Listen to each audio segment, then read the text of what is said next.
একসময় বাড়ির আঙিনায় শখের বসে গাছ লাগালেও এখন বাণিজ্যিকভাবে দিন দিন জনপ্রিয় হচ্ছে মাল্টা চাষ এবং স্বল্প পরিচর্যায় লাভ বেশি হয়। প্রতিদিন কিন্তু বাড়ছে মাল্টা চাষিও। এই নিয়ে দর্শক আরো বিস্তারিত জানিয়েছেন আমাদের সহকর্মী গোলাম মোস্তফা।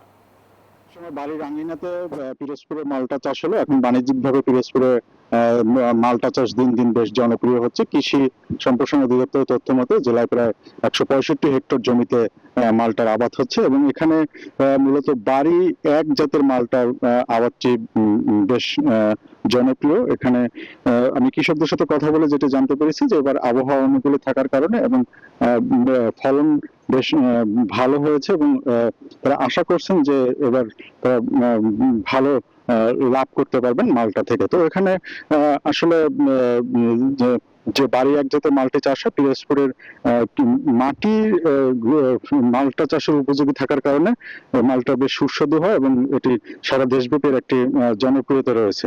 তো সেই সাথে এখানে পিরোজপুরে যে মালটা চাষ হয় মূলত এখানে তাদের কৃষকদের বিক্রি করতেও বেশ বেগ পেতে হয় না, তারা এখানে কারণ বাগান থেকেই মূলত পাইকারি ব্যবসায়ীরা এখান থেকে মালটা নিয়ে যান, সেই সাথে খুচরা যারা আছেন তারাও সে বাগান থেকে মূলত ফল সংগ্রহ করেন। তো এখানে তারা আশা করছেন যে আগামী 1.5 থেকে 2 মাসের মধ্যেই তারা মালটা সংগ্রহ করতে পারবেন গাছ থেকে এবং প্রতি কেজি মালটা তারা এখানে বিক্রি করেন 70 থেকে 80 টাকা এবং যা মূলত পিরোজপুর থেকে দেশের বিভিন্ন স্থানে, ঢাকা সহ দেশের বিভিন্ন স্থানে মূলত মালটা সরবরাহ করা হয়।